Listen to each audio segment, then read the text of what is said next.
Salatullah, salamullah. Alhamdulillah, di malam hari ini kembali kita bisa duduk untuk bertalabul ilmi di Masjid Muhajirin. Salawat dan juga salam tak lupa kita haturkan kepada Rasul kita Nabi besar Muhammad sallallahu alaihi wa ala alihi wasallam. Ma'asyiral muslimin yang dimuliakan Allah Azza wa Jalla, malam ini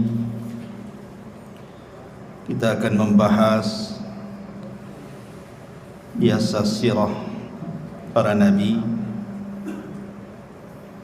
Tapi ada hal yang menarik untuk kita bahas di malam hari ini, tentang 10 fitnah yang akan melanda di akhir zaman. Ma'asyiral muslimin yang dimuliakan Allah Subhanahu wa taala, Hudzaifah ibnul Yaman radhiyallahu an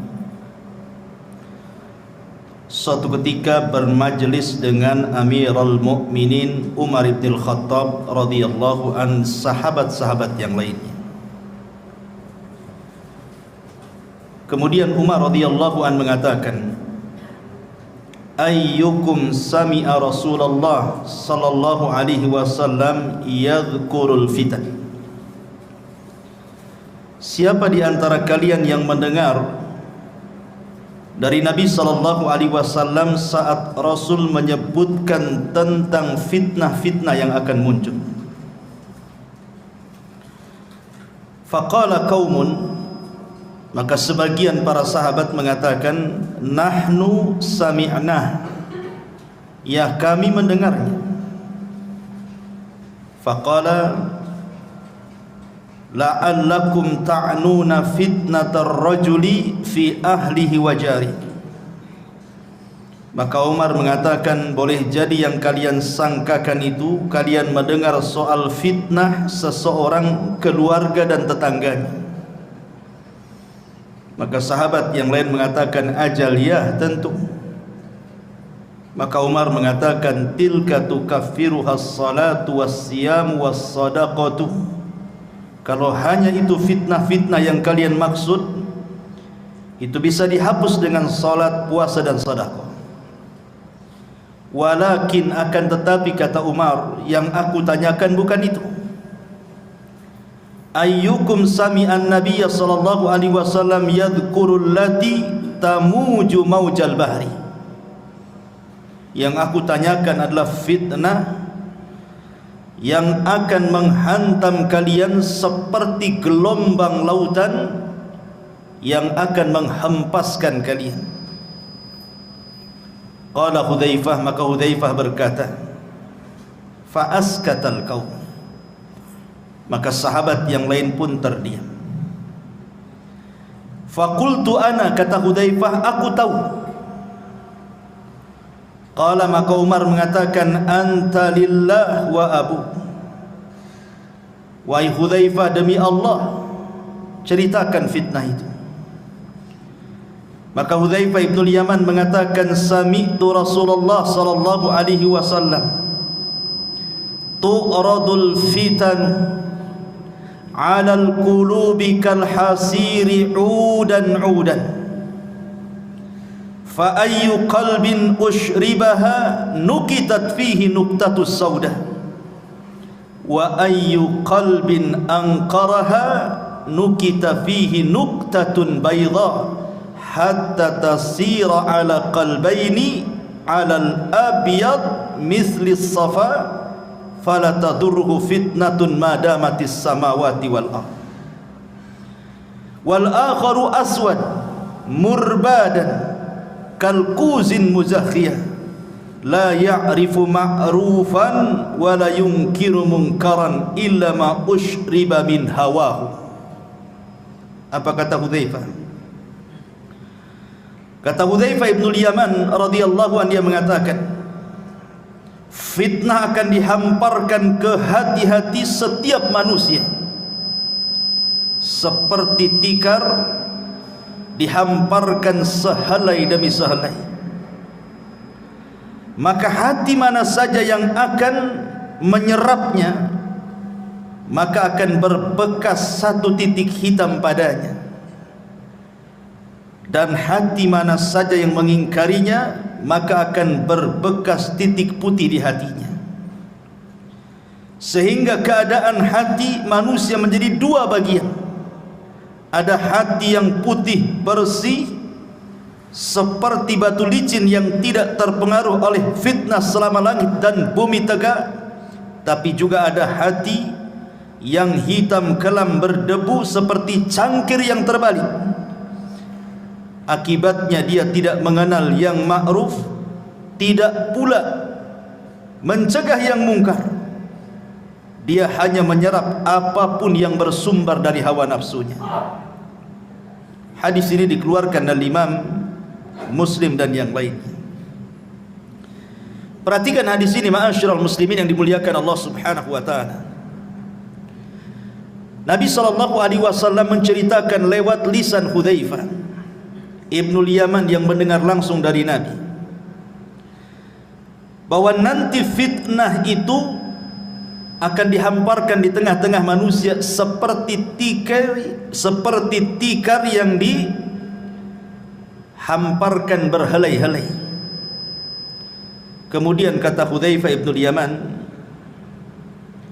beliau mengatakan, fa ayyu qalbin usyribaha, siapapun yang kemudian punya hati dan menyerap fitnah itu, maka hatinya akan diletakkan titik hitam. Siapapun yang mengingkari fitnah itu, maka Allah akan letakkan titik putih di hatinya. Di sini Nabi SAW mengisyaratkan bahwa di akhir zaman akan banyak fitnah yang muncul. Dan fitnah itu mengotori hati setiap manusia, kecuali orang-orang yang Allah rahmati. Kenapa di sini Nabi SAW bicara soal hati? Karena masuknya fitnah itu dari hati. Masuknya fitnah itu dari hati. Makanya Rasul bercerita tentang hati. Karena kemuliaan manusia juga ada pada hati, sebagaimana kehinaan manusia juga ada pada hatinya. Lihat ketika Allah Subhanahu wa taala bersumpah dengan wattini wazzaitun wa turi sinina wa hadzal baladil amin. Allah bersumpah dengan apa? Dengan dua buah. Yang pertama tin dan zaitun. Yang kedua bersumpah dengan dua tempat, Tur, maksudnya Bukit Tur di mana Musa mendapatkan Taurat, wa hadzal baladil amin, dan juga dengan Mekah. Apa kaitannya dua tempat dengan dua buah itu? Bukit Tur adalah bukit yang sangat suci, makanya Allah katakan muqaddasi tuah, bukit yang disucikan. Dan Mekah juga negeri yang disucikan oleh Allah Azza wa Jalla. Lalu apa kaitannya dengan tin dan zaitun? Tin dan zaitun itu maksudnya diarahkan ke Palestina, karena di Palestina inilah banyak tumbuh tin dan zaitun, maksudnya Masjidil Aqsa. Jadi Allah bersumpah dengan tempat-tempat suci. Aqsa tempat suci, Bukit Tur tempat suci, Mekah juga tempat suci. Kemudian setelahnya Allah Subhanahu wa taala bicara soal kondisi dua manusia. Manusia yang pertama fi ahsani taqwim, sebaik-baik ciptaan, dan manusia yang kedua aradatnahu fi asfala safilin, manusia yang direndahkan serendah-rendahnya, bahkan boleh juga lebih rendah dibandingkan binatang. Dari sini menunjukkan bahwa kebersihan hati itu bisa mengangkat derajat manusia, dan kekotoran hati itu bisa merendahkannya. Makanya Allah mengatakan qad aflaha man zakkaha wa qad khaba man dassaha. Sungguh beruntung orang-orang yang membersihkan hati, dan sungguh rugi dan tidak beruntung orang-orang yang mengotorinya. Ma'asyiral muslimin yang dimuliakan Allah Subhanahu wa taala, dari sini kita bertolak bahwa nanti di akhir zaman hati kita akan diuji dengan berbagai macam fitnah. Kalau hati kita mudah mendapatkan fitnah, maka Allah letakkan titik hitam dalam hati kita. Ketika semakin banyak titik hitam itu, maka hati akan susah dapat hidayah. Makanya Rasul mengibaratkan kalkuzi muzahiyah, seperti cangkir yang terbalik. Anda tahu cangkir? Inilah cangkir. Ini cangkir. Kalau dibalik, maka tidak akan ada lubang di belakangnya. Walaupun kita isi air cangkir yang terbalik itu, air tidak akan pernah masuk ke dalam cangkir itu. Begitulah hati yang hitam, dimasuki hidayah dia tidak akan masuk. Dia tidak mengenal yang ma'ruf, mereka justru malah kenal dengan yang mungkar. Setiap yang disuruh oleh hawa nafsunya dia terima. Dari sini ma'asyiral muslimin yang dimuliakan Allah Azza wa Jalla, manusia akan diuji dengan berbagai macam fitnah. Maka malam ini kita akan bicara tentang 10 fitnah akhir zaman. Ma'asyiral muslimin yang dimuliakan Allah Azza wa Jalla, sebelumnya kita akan membahas satu hadis dari Abi Hurairah radhiyallahu anhu. Nabi sallallahu alaihi wasallam bersabda, "Badiru bil a'mali fitanan ka qita'il lailil mudlim. Yusbihu ar-rajulu fiha mu'minan wa yumsi kafira, wa yumsi mu'minan wa yusbihu kafira, yabi'u dinahu bi aradin minad dunya." Dari Abu Hurairah radhiyallahu anhu, Rasul bersabda, "Bersegeralah kalian memperbanyak amal saleh sebelum datang fitnah seperti penggalan gelap di malam hari." Di mana ada seseorang nanti di akhir zaman, paginya dia beriman, sorenya sudah kafir. Sorenya beriman, paginya pula dia kafir, karena menjual agamanya dengan kehinaan dunianya. Para ulama menyebutkan 3 faedah dari hadis ini. Pertama, hadis ini memberikan motivasi kepada kita agar bersegera untuk banyak-banyak beramal saleh sebelum datang waktu di mana kita tidak mampu beramal lagi. Di sini ada faedah agar kita segera beramal saleh sebelum datang waktu kita tidak bisa melakukannya. Makanya Nabi SAW dalam hadis yang lain mengatakan apa? Badiru bil a'mali sab'an. Bersegeralah kalian sebelum datang 7 perkara. Hal tantadiruna illa faqran munsiyah, au ghinan mutghiyah, au maradan mufsidah, au haraman mufannida, au mautan mujhiza, au dajjal fasyarru ghaibin yuntadhar, awis sa'atu was sa'atu adha wa amar. Kata Nabi sallallahu alaihi wasallam, beramalah kalian, bersegera beramal sebelum datang 7 perkara. Yang pertama, kefakiran yang melupakan.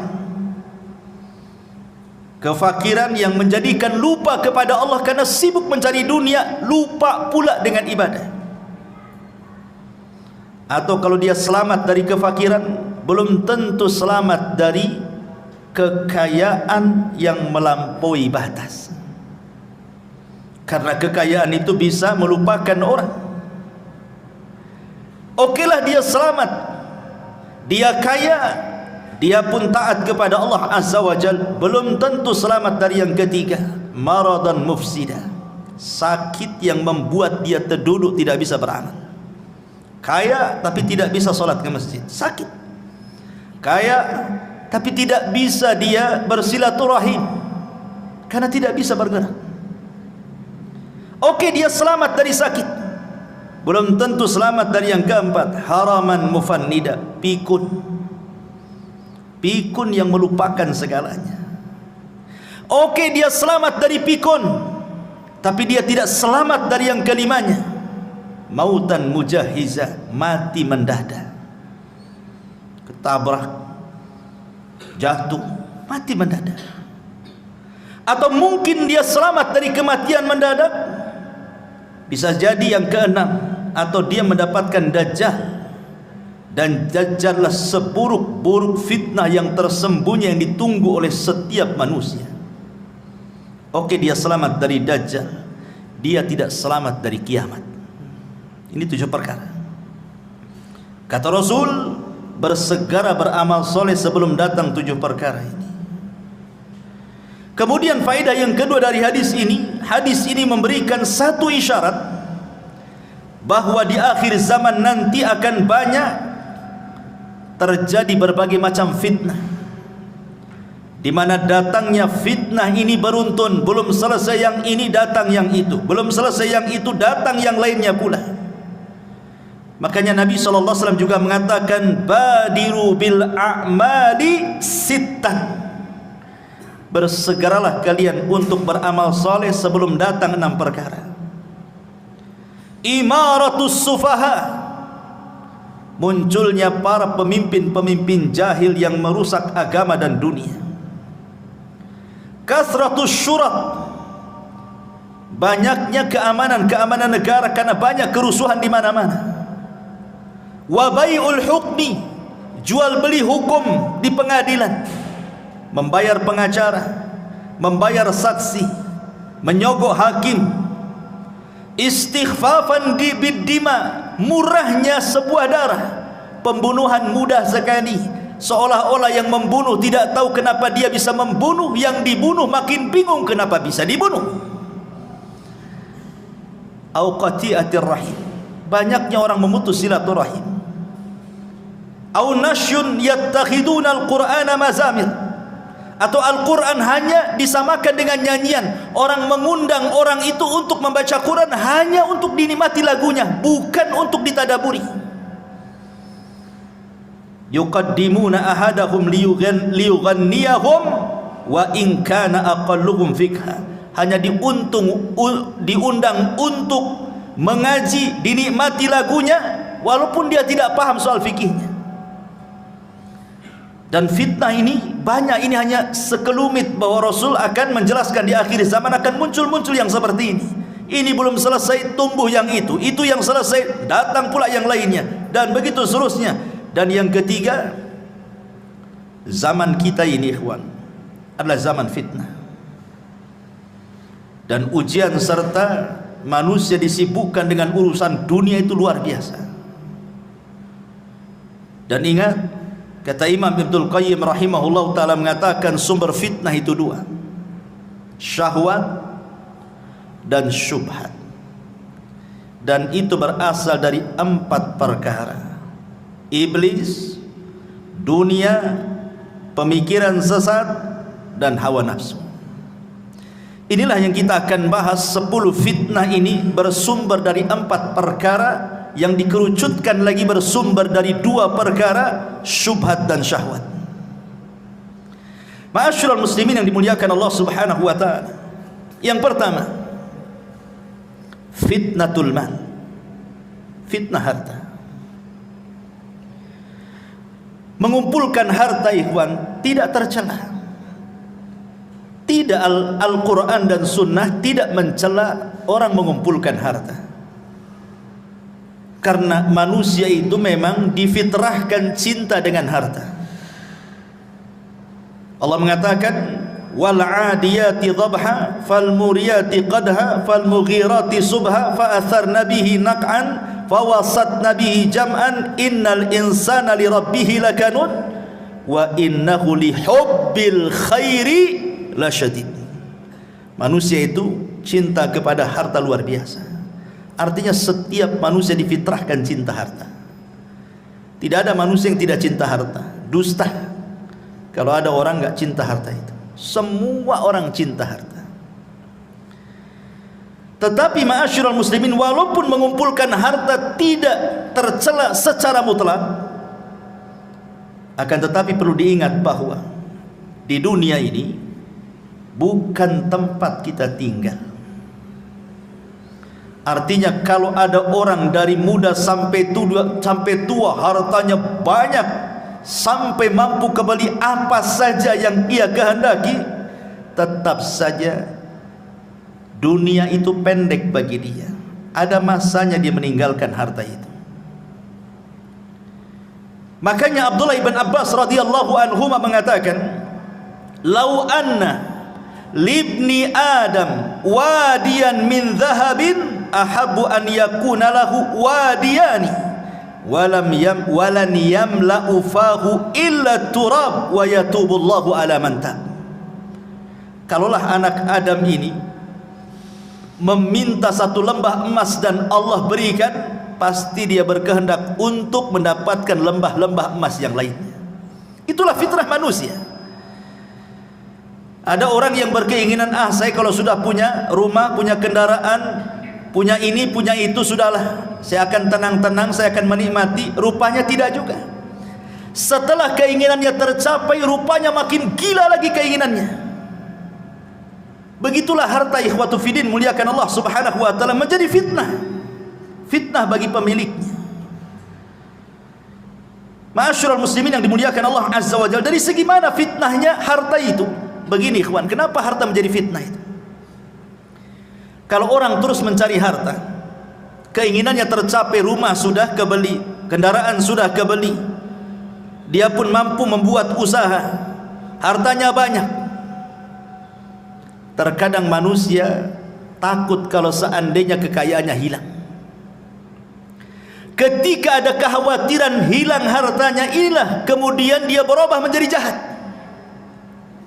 Makanya Allah subhanahu wa ta'ala mengatakan, wa minhum man ahadallah la in atana min fadli lanasaddaqanna wa lanakunanna minas salihin falamma atahum min fadlihi bakhilu bihi wa tawallaw wa hum mu'ridun.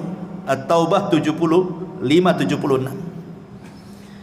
Ada di antara manusia yang berjanji kepada Allah subhanahu wa ta'ala, kalau Allah memberikan kepadaku harta yang banyak, aku akan sedekah, aku akan menjadi orang baik. Ketika Allah berikan betul-betul harta itu, apa yang terjadi? Bakhilu bihi, dia pun menjadi orang yang paling bakhil. Kemudian wa tawallaw wa hum mu'ridun, dia pun berpaling dan tidak mau dekat dengan Allah subhanahu wa ta'ala. Disitulah letak fitnahnya. Orang kalau sudah kemudian punya harta, takut pula dia kehilangan harta. Karena dia takut kehilangan harta, bukan dia yang kuasai harta, harta pula menguasai dia. Disitulah bahayanya. Makanya ketika Allah subhanahu wa ta'ala menguji kita dengan zakat dan sedekah, perhatikan, terkadang kita harus memberi zakat dan sedekah kita ini kepada orang yang tidak ada kait mengait dengan usaha kita. Orang yang kita kasih itu terkadang dia tidak membantu usaha kita, bahkan mungkin gak kenal kita dengan dia, tapi kita dituntut memberinya, padahal dia tidak punya andil dengan kekayaan kita. Itu ujian harta namanya. Bisa kita memberi kepada orang yang tidak kenal dengan kita. Lain kalau seandainya kita memberi pekerja dalam usaha kita, wajar karena dia andil dalam usaha kita. Ini orang gak pernah kerja sama kita, gak pernah memberi modal sama kita, kenal pun tidak, tahu-tahu menjulurkan tangannya minta sedekah dari kita. Di sini diuji oleh Allah, mau memberi atau tidak. Disinilah fitnah harta itu muncul. Makanya Qarun adalah orang yang paling dekat dengan Nabi Musa, ahli dan pakar Taurat. Ketika membaca Taurat paling indah suaranya, orang suka dengan Qarun. Itu lagi miskin-miskinnya. Setelah dibentangkan kekayaan kepada Qarun, mulailah dia jahat. Kalla innal insana la yatgha an ra'ahu istaghna. Sekali-kali jangan begitu. Terkadang ketika Allah bentangkan kehidupan dunia, melampaui batas pula anda. Ketika Nabi Musa disyariatkan zakat, kemudian menyuruh orang untuk mengambil zakat dari Qarun, apa kata Qarun? Innama utituhu ala ilmin indi. Enak saja kau datang ngambil zakat dariku, sementara kekayaanku ini hasil jerih payahku, lelah letih aku mencarinya. Qarun menjadi bakhil. Ma'asyiral muslimin yang dimuliakan Allah azza wa jalla, inilah fitnah harta yang sangat bahaya. Makanya Rasul mengatakan, likulli ummatin fitnah wa fitnatu ummatil mal. Setiap umat itu ada fitnahnya, dan fitnah umatku adalah harta, kata Nabi. sallallahu alaihi wasallam. Ma'asyiral muslimin yang dimuliakan Allah Subhanahu wa taala. Apalagi kalau kita lihat di zaman sekarang ini. Zaman globalisasi. Zaman di mana orang mampu mengakses yang jauh menjadi dekat. Tontonan setiap hari kita bisa lihat di televisi, YouTube dan semua media-media massa. Lihat yang dipertontonkan di hadapan kita. Terkadang sinetron-sinetron, film-film semua bicara kemegahan. Konten-konten YouTube hanya bicara soal rumah megah, kendaraan megah, tanah luas, macam-macam. Sementara yang nonton itu orang-orang miskin, orang-orang susah. Kebayang dia kepengen seperti itu. Tengok tetangga rumahnya makin besar, kebayang kapan saya seperti dia. Akhirnya ketika itu bayangannya lupa dengan yang di atas karena dia ingin mengejar hayalannya. Di situ fitnahnya. Ma'asyiral muslimin yang dimuliakan Allah Subhanahu wa taala. Padahal kalau kita melihat hakikat harta, kata ulama, at-tajmi' wa tafriq. Harta itu sebenarnya hanya dikumpul-kumpul, habis itu ditinggal. Coba lihat orang-orang yang kaya miliarder itu, triliunan uangnya itu. Kekayaannya masih numpuk di atas bumi, dia pula sudah pulang ke bawah bumi. Siapa yang menikmati itu? Dia lelah mencari harta, lelah berkeringat dari muda sampai tua jadi orang kaya. Habis itu terkena penyakit, mati. Dia belum sempat menikmati kekayaannya. Siapa yang menikmati? Ahli warisnya. Terkadang ahli warisnya tidak bersyukur dengan kekayaan ditinggalkan orang tuanya. Tidak ada pun dia bersedekah untuk orang tua yang sudah mewariskan hartanya, kan? Itulah fitnah harta di sini. Tajmi wa tafrid. Ini yang pertama. Yang kedua, fitnatul jah. Fitnah kedudukan. Fitnah kekuasaan. Fitnah kepemimpinan. Fitnah ingin terkenal, dihargai orang, disambut orang, ingin dipuji orang, ingin disanjung orang, takut kehilangan kekuasaannya, takut ditinggalkan orang, takut tidak dihargai lagi. Akhirnya apa yang terjadi? Dia pun tagha, persis seperti Firaun, tagha melampaui batas. Karena memang tabiat fitnatul jah ini, ikhwan, fitnah kekuasaan ini identik dengan fitnah keserakahan. Orang kalau sudah berkuasa, dia tidak mau jatuh lagi. Karena sudah enak duduk di kursi, tak mungkin dia pula duduk di lantai. Sehingga dengan daya upaya dia akan mempertahankan itu. Lalu fitnahnya di mana? Fitnahnya di sini, ketika dia berpikir akan jatuh, dia sudah terbayang itu. Sudah tidak ada lagi acara-acara resmi kerajaan, pemerintah, tidak ada lagi sambutan-sambutan, tidak ada lagi sanjungan-sanjungan, tidak ada lagi pujian-pujian, tidak ada lagi, semuanya halaka anni sultaniyah, hilang kekuasaannya. Umar bin Abdul Aziz rahimahullahu ta'ala, ketika dia sedang sakit parah, dia minta dipapah ke kuburan. Kemudian dia pandang kuburan itu, kemudian dia menangis. Kemudian dia berteriak dan mengatakan, ma aghna anni maliyah, halaka anni sultaniyah, katanya. Kalau seandainya aku mati, kata Umar bin Abdul Aziz, tidak ada manfaat harta yang menumpuk di depan saya, tidak pun kekuasaan akan hilang begitu saja. Belum mati nih, orang yang jatuh dari kekuasaan itu sudah stres dulu deh, karena sudah tidak ada lagi yang menghargai dia.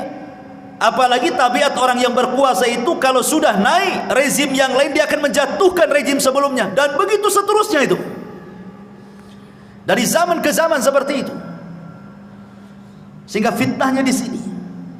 Akhirnya kemudian menghalalkan segala cara, yang penting naik ke sana, mau sikut kiri sikut kanan, mau menzalimi orang, mengambil hak orang, enggak peduli dia. Yang penting aman kedudukannya. Ini fitnah, ini luar biasa.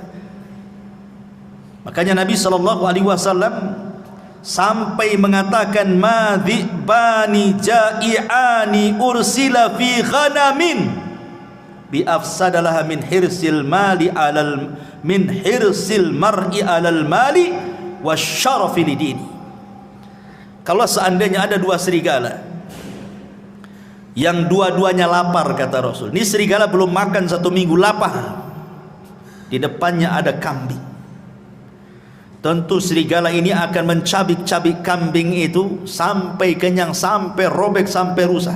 Kata Rasul, kondisi kambing yang rusak dicabik dua serigala lapar itu tidaklah sebanding kerusakannya dibandingkan orang yang semangat mengejar harta dan kedudukan. Karena kalau dua serigala ini hanya memakan 1 kambing sudah kenyang, selesai. Tapi orang yang mengejar kedudukan, dia akan korbankan banyak orang. Dia akan korbankan, dia harus berdusta di situ. Terkadang harus mendolimi, terkadang harus menyakiti, tak jarang membunuh, naudzubillah. Makanya di sini kemudian Rasul mengatakan, rusaknya kambing yang diterkam serigala tidak seberapa tuh dibandingkan kerusakan orang-orang yang mengejar kedudukan. Naudzubillah. Kemudian yang ketiga, fitnatuz zaujati wa fitnatul aulad. Fitnah pasangan hidup dan juga anak-anak. Di zaman Nabi SAW ada seorang sahabat yang ketika hendak hijrah ke Mekah, ke Madinah dari Mekah, dilarang sama istri dan anak-anaknya. Tidak boleh hijrah, masa kita akan tinggalkan tempat kelahiran kita. Akhirnya sahabat ini tak jadi hijrah karena dihalangi oleh keluarganya, digandoli oleh istri dan anak-anaknya. Tidak usahlah ikut-ikut hijrah ke Madinah itu, kita sudah enak hidup di Mekah, kalau kita ke Madinah mau tinggal di mana, bla bla bla bla, macam-macam mengeluh keluarganya. Tak jadi dia hijrah. Sudah bertahun-tahun, akhirnya adalah kesempatan dia menyadarkan istrinya, mau pula istri dan anaknya hijrah. Sampai di kota Madinah, dia merasa cemburu dengan kawan-kawannya yang dari awal sudah hijrah duluan. Mereka sudah menjadi alim ulama karena sudah bertahun-tahun belajar dengan Nabi SAW. Sebagian mereka sudah sukses dari segi dunia seperti Abdurrahman bin Auf, Utsman bin Affan, Abu Bakar dan yang lainnya. Dan mereka bertahun-tahun dekat dengan Nabi SAW. Menyesallah dia, kenapa dia kemudian tidak hijrah bersama para sahabat sebelumnya. Coba kalau seandainya dia hijrah bersama para sahabat di awal hijrah, tentu aku pun meraih seperti apa yang mereka raih, katanya. Marah sama anak dan istrinya, gara-gara engkau mungkin bahasa kitanya. Coba kalau dulu kalian tidak melarang saya hijrah, tentu aku tidak seperti ini, katanya. Ketika itu turun ayat surah At-Taghabun ayat 14 kepada sahabat ini. Ya ayyuhalladzina amanu inna min azwajikum wa auladikum aduwwan lakum fahdharuhum. Hai orang-orang yang beriman, sesungguhnya istri-istri kalian, anak-anak kalian terkadang menjadi musuh kalian. Fahdharu, hati-hati. Lihat, sahabat ini tidak jadi hijrah gara-gara apa? Digandoli anak istrinya, kan? Jadi musuh. Baik musuh secara ideologi atau musuh secara fisik. Musuh secara ideologi boleh jadi mungkin suaminya mau sedekah, ditahan sama istrinya, bang, janganlah sedekah, beli mobil, beli ini, beli itu, tak jadi dia. Anaknya kepengen ini, kepengen itu, tak jadi dia. Terkadang kebutuhan keluarga sudah dicukupi sebenarnya, bahkan lebih dari kecukupannya. Terkadang istri melarang kita untuk menginfakkan harta kita, padahal kita yang cari. Terkadang anak-anak juga demikian. Itu secara ideologi itu. Secara fisik ya sudah, na'udzubillah, banyak kita lihat di YouTube ada anak membunuh orang tuanya. Entah apa salah orang tuanya, kenapa sampai dibunuhnya. Akhirnya ketika sahabat ini mau marah kepada keluarganya ini, maka Allah Subhanahu wa taala katakan, wa in ta'fu wa tasfahu wa taghfiru fa innallaha ghafurun. Kalau engkau maafkan anak istrimu, kau berlapang dada, kau ampunilah kesalahan mereka, Allah zat yang maha pengampun lagi maha pengasih. Akhirnya dimaafkan. Ya sudahlah, sudah kadong begitu bahasa kitanya. Lihat, karena begini ikhwan, fitnah istri dan anak-anak itu terkadang kita ini mencintai Allah dan Rasulnya. Kita orang Islam pasti kita cinta dengan Allah, cinta dengan Rasulnya. Tapi terkadang kecintaan kita kepada Allah dan kepada Rasulnya ini tidak lebih besar dibandingkan kecintaan kita kepada istri dan anak kita. Itu masalahnya. Buktinya saja, ada orang kepala rumah tangga lah, anaknya tertidur di waktu subuh.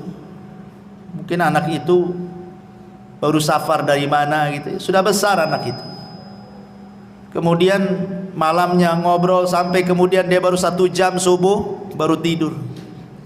Kemudian bapaknya ingin bangunkan anak itu sholat subuh. Apa kata istrinya? Janganlah pak, kata. Anak itu baru datang capek, baru 1 jam dia tidur, biarkanlah dia tidur, kata. Akhirnya kemudian suaminya sholat subuh sendiri, anaknya ngorok sampai terbit matahari. Kenapa orang tua ini membiarkan anaknya seperti itu? Karena sayangnya dia kepada istrinya dan sayangnya kepada anaknya. Itu di dunia. Di akhirat dia tidak sadar anak itu yang menyeret dia ke neraka. Ma'asyiral muslimin yang dimuliakan Allah Azza wa Jalla, terkadang kita bapak-bapak ini dibuat durhaka dengan orang tua gara-gara istri. Banyak laki-laki yang durhaka dengan orang tua gara-gara istrinya kan? Padahal hak kita kepada orang tua itu porsinya lebih besar dibandingkan hak kita kepada istri kita. Kalau seandainya ada uang 1 juta, kemudian di situ ada 2 orang, 1 orang tua, 1 istri, kemana uang ini saya sedekahkan? Kata Rasul, Allah berfirman, yas'alunaka madza yunfiqun, qul ma anfaqtum min khairin falil walidaini. Mereka bertanya-tanya kepadamu wahai Muhammad, kalau saya punya uang kemana saya sedekahkan? Maka katakan ya Muhammad, kata Allah, sebaik-baik sedekah itu berikan kepada orang tua. Tetapi berapa banyak istri yang mempengaruhi kita, akhirnya kita durhaka dengan orang tua kan? Sampai ada seseorang itu curhat dengan saya itu, menangis nih seorang suami, karena dia lelah bekerja. Dia harus sembunyi-sembunyi loh itu nyisipkan uang gajinya, karena setiap gajian langsung disambar istrinya. Jadi sisihkan sedikit-sedikit hanya untuk mengirim orang tuanya. Nangis dia. Kenapa harus izin sama istrinya? Dia yang cari kerja. Tidak boleh seorang suami seperti itu, dan tidak pun layak istri seperti itu. Masa kemudian suami disudurhaka dengan orang tuanya? Itulah kadang-kadang fitnah istri seperti itu kan. Atau lebih daripada itu, dibuatnya kita ini memutus silaturahim dengan kerabat. Setiap mau ngirim, mau ngasih bantuan, istri pula tak boleh kan. Akhirnya terputuslah silaturahim. Naudzubillah. Terkadang juga bisa bertengkar dengan tetangga lo gara-gara istri dan anak-anak kan Pak ya. Padahal yang salah anak kita sebenarnya. Kalau kita mau meneliti kasusnya, yang salah itu anak. Tapi kita kadang orang tua terpengaruh dengan sayangnya kepada anak, dilabraknya tetangga. Anaknya sudah akur salaman dengan sesama anaknya, kita pula 7 turunan dendamnya tak habis-habis. Ya kan? Fitnah. Ya. Ma'asyiral muslimin yang dimuliakan Allah Subhanahu wa taala. Ini fitnah keluarga. Kemudian yang tak kalah parahnya lagi ada namanya fitnatun nisa. Ini yang keempat. Fitnah perempuan. Nabi SAW bersabda dalam hadis Muslim, dan juga dikeluarkan Imam Bukhari, ma taraktu ba'di fitnatan adarru ala rijali minan nisa. Tidak ada yang aku tinggalkan setelahku fitnah yang lebih besar dibandingkan fitnah wanita. Kita lihat Adam dicipta dari apa? Dari tanah. Kalau Hawa dicipta dari siapa? Dari tulang rusuk Adam. Ahli tafsir mengatakan saat Adam tertidur diambil tulang rusuk yang paling bengkok, yang paling atas, yang dekat dengan jantung, diambil kemudian diciptakan Hawa. Kenapa saat tidur Adam diambil tulang rusuknya? Supaya Adam tidak benci dengan istrinya. Makanya saat tertidur diambil dan tidak terasa. Pas bangun nampak pula Hawa sudah di depan dia. Artinya tabiat laki-laki karena terbuat dari tanah, makanya dia bergelut dengan tanah kan. Antum yang bangun rumah, bangun ini, bangun itu untuk istri kan, ya, dari tanah. Rumah antum dari apa? Ya dari tanah lah. Dari pasir, dari apa-apa, semua dari tanah. Karena kita laki-laki tercipta dari tanah kan, makanya kita bangun rumah. Karena istri tercipta dari tulang rusuk yang dekat dengan jantung, makanya fungsi istri itu menenangkan. Itu kalau yang berakal. Dapat pula istri yang tak berakal, habis lantung. Karena dia dekat jantung kan, diciptakan dari tulang rusuk yang paling bengkok, makanya dia dekat jantung untuk memberikan motivasi kepada suaminya. Tapi ternyata banyak pula kemudian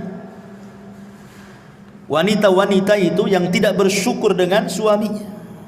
Ini masih mencakup fitnah wanita, tapi masih istrinya, masih istri kita maksudnya. Begini kawan, istri itu diciptakan untuk kita itu dalam rangka perhiasan. Jadi wanita itu sebenarnya perhiasan bagi laki-laki. Makanya ketika Nabi SAW mengatakan sebaik-baik perhiasan itu adalah istri yang soleha kan itu. Karena wanita itu perhiasan bagi laki-laki. Laki-laki lebih suka memandang perempuan dibandingkan barang-barang antik lainnya, ya kan? Antum lebih suka memandang perempuan dibandingkan celana bagus, tas bagus, walaupun bermerek itu nggak tertarik. Coba dipajangkan satu perempuan yang cantik, nggak berkedip antum. Kalau sama celana berkedip-kedip lah. Ya. Karena memang wanita diciptakan jadi perhiasan bagi laki-laki. Makanya kenapa kenikmatan laki-laki itu lebih banyak dikasih perempuan di sorga. Karena memang difitrahkan laki-laki itu hanya suka perempuan. Kalau yang lain bosan, kalau perempuan gak akan bosan. Berbeda dengan perempuan.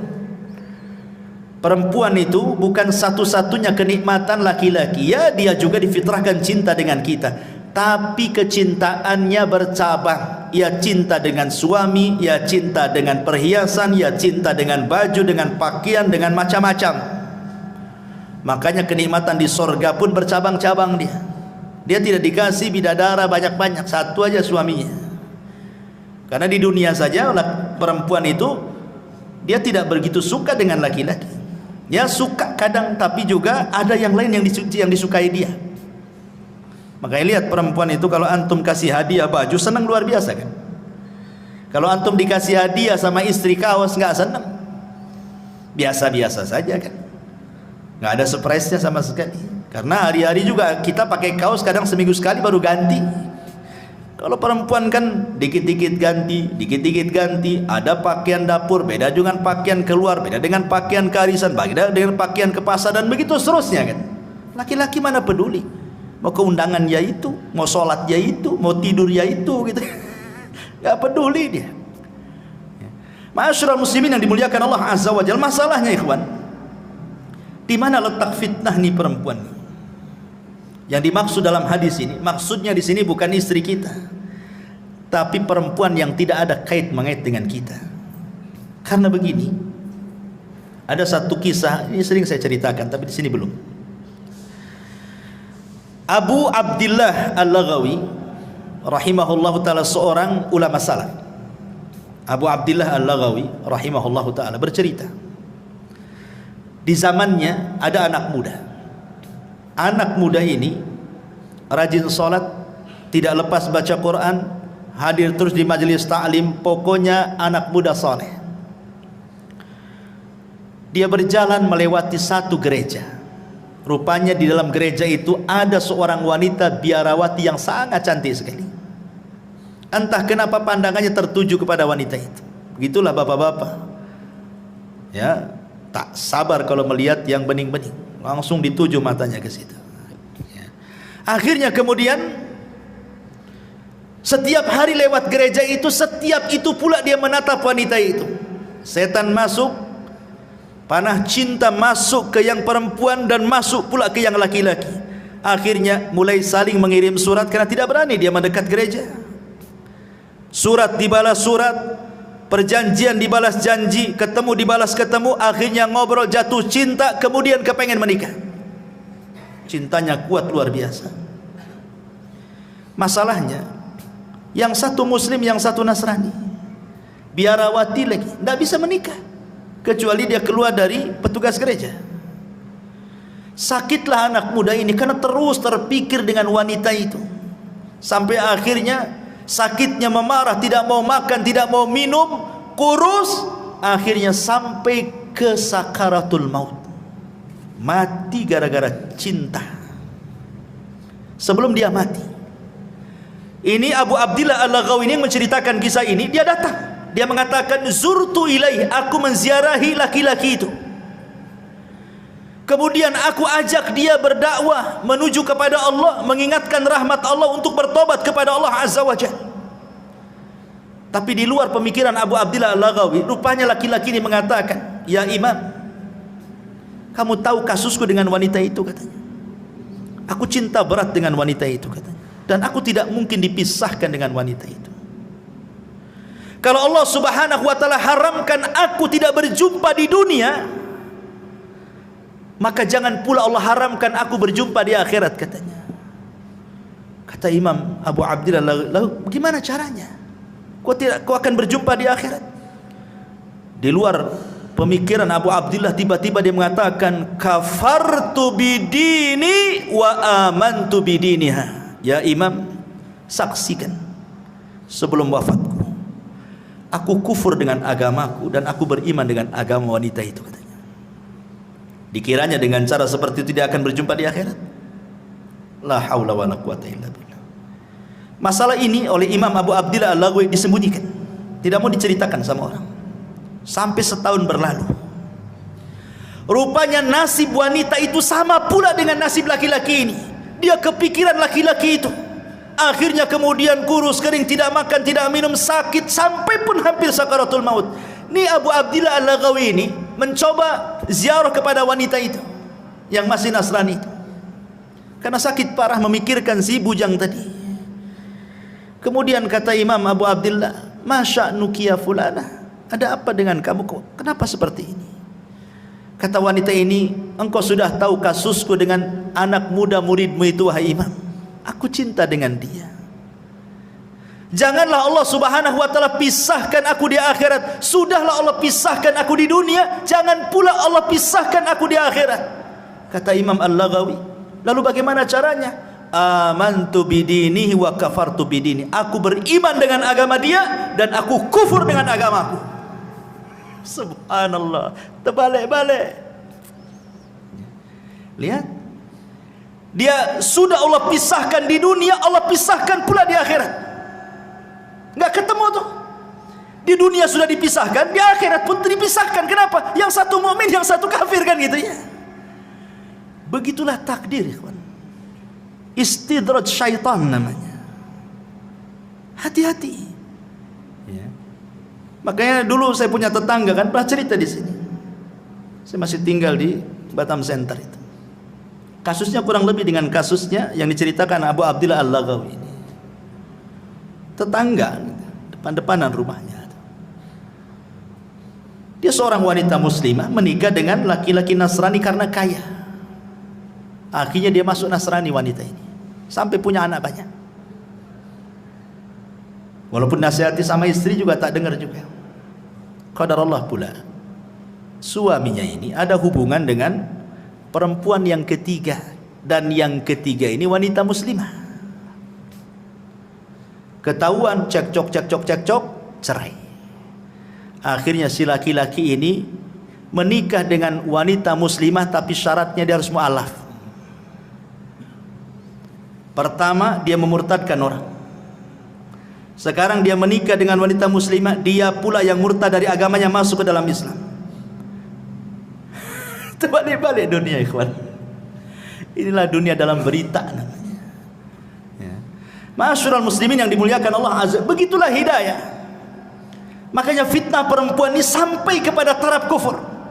Sampai seorang ulama bercerita dulu ada seorang hafidul Quran, betul-betul menghafal Quran, hafal Quran di kepalanya.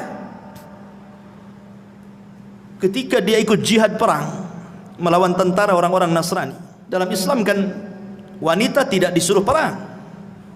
Wanita itu ikut perang ya untuk mengobati orang yang keluka, masak dan begitu seterusnya kan dalam peperangan. Tapi maju di front terdepan itu tidak ada wanita dalam Islam seperti itu. Tapi orang-orang kafir biasa, mereka tentara wanita itu di depan. Rupanya anak muda yang hafal Quran ini digoda pula oleh salah satu tentara wanita Nasrani, diteriaki. Akhirnya entah kenapa kemudian masuk pula kesukaan laki-laki ini kepada wanita Nasrani, padahal musuh perangnya itu. Sampai dia terbayang-bayang satu malam tak bisa tidur. Kemudian dia mengintai-ngintai di manalah tenda wanita itu, padahal musuhnya tuh. Setan masuk betul pada hatinya. Sampai dia datang kepada komandannya yang Nasrani itu, ditunjukkan di mana wanita itu. Tapi kata komandannya, tidak bisa, kau ini seorang muslim, kau musuhku katanya. Kata laki-laki anak muda ini, gimana caranya agar aku bisa ketemu dan kenalan dengan wanita itu? Gampang, murtad dari agamamu, jadilah kau Nasrani, kau jodohkan kau dengan dia katanya. La haula wala quwwata illa billah. Betul. Akhirnya dia murtad, hafal Quran, murtad, jadi Nasrani gara-gara perempuan. Kemudian menikah. Setelah beberapa tahun berjumpalah dengan kawan-kawan yang muslim ini. Kemudian ditanya anak muda ini, ya fulan, aina Qur'anu, aina salatu, aina ibadatu, di mana Qur'anmu, di mana salatmu, di mana ibadahmu katanya. Dia mengatakan, demi Allah, sudah hilang di kepalaku kecuali hanya satu ayat. Cuma satu ayat katanya. 30 juz hilang kecuali satu ayat. Kata seorang muslim, hat ainal ayat. Kalau begitu bacakan ayat yang tinggal tersisa satu ayat itu katanya. Kemudian dia mengatakan, ma yawaddul ladzina kafaru law kanu muslimin. Apa artinya? Ma yawaddul ladzina kafaru, nanti pada hari kiamat orang-orang kafir itu yawaddu, berkeinginan kalau mereka menjadi seorang muslim. Itu pula yang diingat ayatnya. Subhanallah. Itu kan nyindir dia, bodoh itu bahasanya kan itu. Nanti pada hari kiamat orang-orang kafir itu kepengen mereka jadi Islam, kok kamu pula jadi Nasrani, gitu maksudnya. Itu pula yang dihafalnya itu. Makanya dahulu ada seorang alimin ulama ahli sunnah namanya Imran ibn Hittan. Ini seorang ulama tabi'in yang menceritakan Muhammad ibn Sirin, seorang alimin ulama tabi'in. Imran ibn Hittan ini seorang pakar hadis, pakar tafsir, pakar syair dan macam-macam ilmu, sampai dijuluki ulama hadis di zaman itu. Tertarik dengan seorang wanita. Wanita ini anak daripada pamannya, sepupuan dengan dia, cantik jelita. Masalahnya satu keluarga pamannya khawarij semuanya, bahasa kitanya teroris semuanya. Dinasihatilah oleh kawan-kawan, ya Imran, jangan menikah dengan dia, nanti kau keseret dengan khawarij katanya. Kata Imran bin Hittan, tidak, nggak mungkin. Aku sudah kokoh dengan akidah ahli sunnahku, tidak mungkin aku masuk khawarij. Dinasihati tak bisa. Nikah pula dia betul-betul melamar wanita anak pamannya. Subhanallah, dengan seiringnya waktu tahun berlalu, rupanya dia terpengaruh dengan khawarij. Jadilah tokoh khawarij dia. Jangan sangka kita ini sudah punya iman, punya Islam, dekat-dekat dengan syubhat, itu jangan. Nabi saja mengkhawatirkan Umar dengan agamanya saat memegang lembaran Taurat. Apa kata Rasul? Ya Umar, amutahawikun anta ya ibnal Khattab. Hei Umar, kau sudah bingung ya dengan agamamu, ngapain kau bawa lembaran-lembaran Taurat itu? Buang, kata Rasulullah. Amutahawikun anta ya ibnal Khattab, laqad taraktukum 'alal bayda lailuha kanahariha la yazigu anha ila hali, kata Rasul. Aku loh tinggalkan Islam ini terang benerang, malamnya seperti siangnya, yang tidak berpaling kecuali hancur. Kau pula bawa lembaran Taurat, buang wahai Umar. Dibuang sama Umar. Sekelas Umar dikhawatirkan agamanya sama Nabi. Siapa yang bisa membandingi Umar bin Khattab dengan kita, yang kalau dia satu jalan dengan setan, setannya yang kabur? Yang kata Nabi SAW, kebenaran yajri ala lisanihi wa qalbi, berjalan di lisan dan hatinya. Yang dikatakan Nabi SAW setiap umat itu ada mulham, dan mulhamnya umat adalah Umar bin Khattab. Setiap pendapatnya turun wahyu, tapi masih dikhawatirkan agamanya sama Nabi kan. Jangan macam-macam dengan syubhat dan syahwat itu. Ma'asyiral muslimin yang dimuliakan Allah Azza wa Jalla, ini fitnah yang keempat, fitnah an-nisa. Fitnah yang kelima,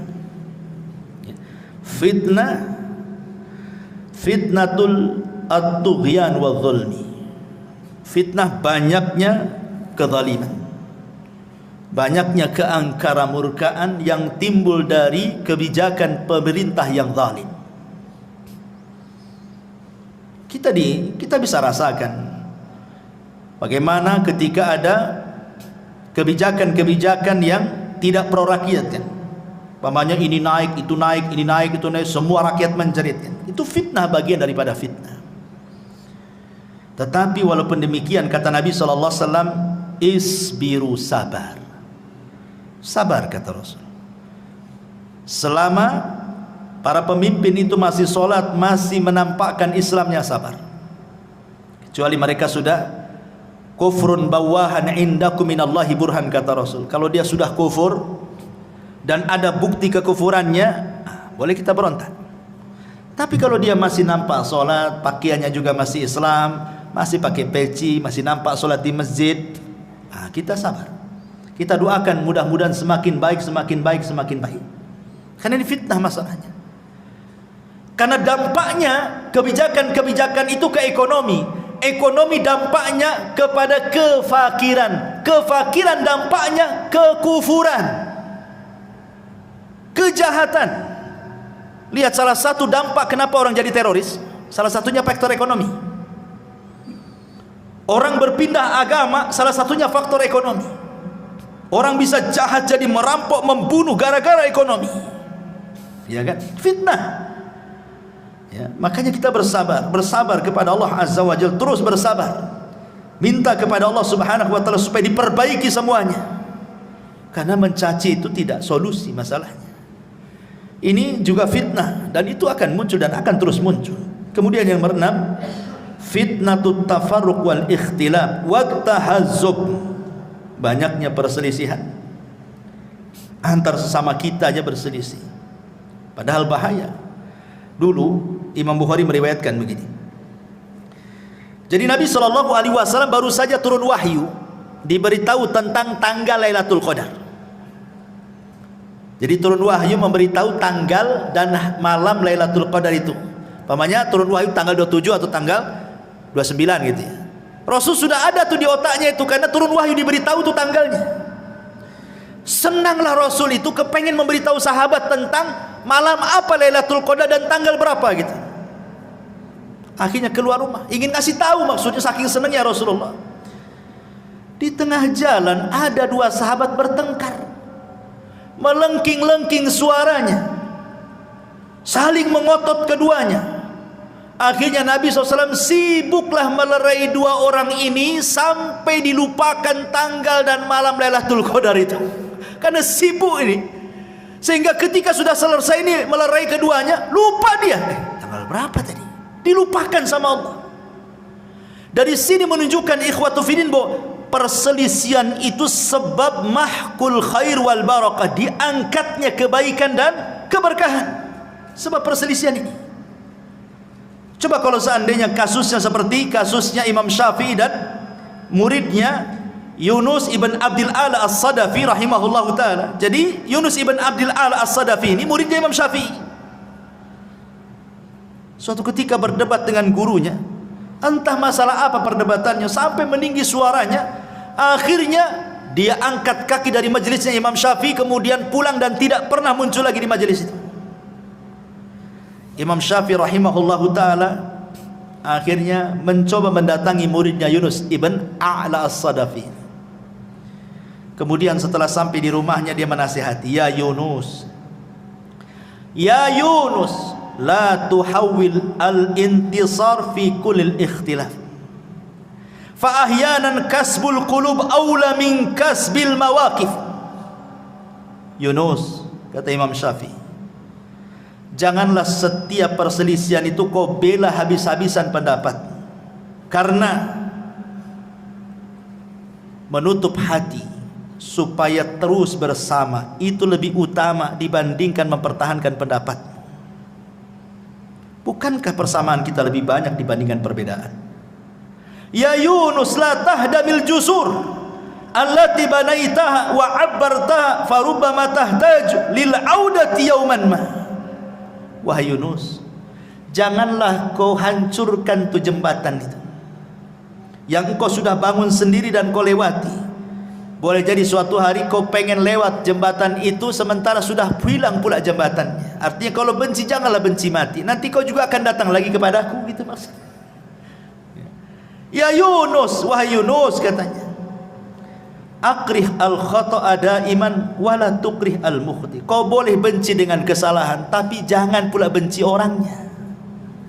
Ya Yunus, intakidil qaul lakin ihtarimil qail. Yunus, silahkan kau kritik ucapan, tapi hormati yang mengucapkannya.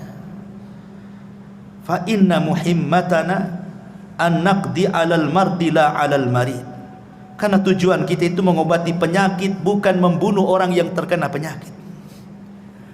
Maksudnya Imam Syafi'i mengajarkan kepada kita, selama perselisihan itu bukan perselisihan yang boleh jadi mungkin kita keluar dari Islam, sesat akidah kita, ini masih masalah furu sesama kita. Terkadang luar biasa, jangankan lagi sesama murid-murid, ustad-ustadnya pun dijauhi. Kadang-kadang ada orang seperti itu. Tak apa masalahnya. Dan itu terkadang dimunculkan karena fanatik. Fanatik buta kepada tokohnya, kemudian tidak mau tokoh yang lainnya. Dan itu bahaya. Dan ini adalah fitnah ikhtilaf ini. Ini sangat bahaya sekali karena akan melemahkan kaum muslimin dan akan bercerai-berai. Tidak ada lagi kekuatan. Kemudian yang nomor 7, fitnatu a'immatil mudillin. Fitnah munculnya para duat yang menyesatkan manusia. Kata Rasulullah sallallahu alaihi wasallam, innama akhwafa ma akhafu alaikum al-munafiqu alimul lisan. Sesuatu yang paling aku khawatirkan, kata Rasul, sesuatu yang paling aku takutkan, kata Rasul, munculnya para munafik yang lihai cara berbicara, pandai berdiplomasi, ngomongnya luar biasa, tapi isinya kesesatan semuanya. Makanya kita kadang-kadang lihat YouTube kan, banyak kali jadi ustad-ustad dadakan itu, macam-macam itu seruannya. Sampai saya pernah ceritakan kan, ada seorang dai di Malaysia itu sampai mengklaim dia bisa menyelamatkan murid-muridnya dari neraka kan. Masuklah ke jamaah saya, kalau kalian masuk neraka akan kulempar serbanku, tinggal tangkap ku masukkan ke surga. Enak kali masuk surga, ada jaminan pula masuk jamaah dia. Ini multi level marketing atau ajaran Islam ini ya. Mau cari-cari banyak orang, bukan begitu ya. Bukan semudah orang itu naik surga. Naik surga itu darajat, naik susah. Kalau nerakanya darokat, tinggal jegur saja. Tak perlu belajar masuk neraka itu, tak perlu sekolah tinggi-tinggi, beli saja minum khamar, minum, masuk neraka. Ma'asyiral muslimin yang dimuliakan Allah Azza wa Jalla. Kemudian juga karena waktu juga, yang ke-8, fitnatul qatli, fitnah pembunuhan yang disebut dengan al-haraj. Orang mudah membunuh. Zaman sekarang orang mudah membunuh. Kata Nabi SAW, al-qatil la yadri fima qatal wal maqtulu la yadri fi ma qutil. Orang yang membunuh bingung kenapa dia bisa membunuh, orang yang dibunuh pula bingung kenapa pula bisa dibunuh. Enggak jelas alasannya, main bunuh-bunuhan begitu saja. Gara-gara waris, ya kan? Gara-gara masalah utang piutang, bunuh-bunuhan. Gara-gara soal dendam, bunuh-bunuhan. Macam-macam. Cemburu suami istri cerai, dibunuh pula istrinya. Begitu seterusnya, ya. Kemudian yang nomor 9, ini yang paling bahaya. Fitnatuddin, fitnah agama. Makanya kenapa Nabi SAW berdoa kepada Allah, Allahumma la taj'al musibatana fi dinina. Ya Allah, jangan jadikan musibah itu terkena kepada agamamu. Silahkan kau uji anakku, istriku, hartaku, usahaku, silahkan, tapi jangan diuji agamaku. Karena kalau sudah yang diuji agama ini bahaya. Orang bisa kufur, bisa syirik, bisa macam-macam, nggak akan bahagia dunia akhirat. Makanya banyak-banyak berdoa kepada Allah, Allahumma la taj'al musibatana fi dinina. Ya Allah, jangan kau jadikan musibahmu menimpa agama. Dan yang terakhir tentu fitnah yang merangkum semua fitnah. Apa itu? Fitnatud Dajjal. Ini merangkum semua fitnah. Makanya surah Al-Kahfi itu Allah Subhanahu wa taala menceritakan tentang kisah Dzulqarnain. Bicara soal kekuasaan. Allah bicara tentang kisah Ashabul Jannatain, tentang harta, 2 kebun yang kufur. Kemudian yang ketiga kisah tentang Nabi Khidir dan Musa, kisah tentang ilmu. Kemudian kisah Ashabul Kahfi, kisah soal agama. Karena fitnah itu bisa saja dari agama, bisa saja dari dunia, bisa saja dari kekuasaan, bisa saja dari pemikiran. Dan itu ada pada Dajjal. Makanya kenapa kita disuruh membaca surah Al-Kahfi? Karena terangkum 4 fitnah ini ada pada Dajjal. Wallahu a'lam bishawab. Ini yang bisa sampaikan, mudah-mudahan ada manfaatnya. Subhanakallahumma bihamdika asyhadu an la ilaha illa anta astaghfiruka wa atubu ilaik. Allahu ta'ala alam. Assalamualaikum warahmatullahi wabarakatuh.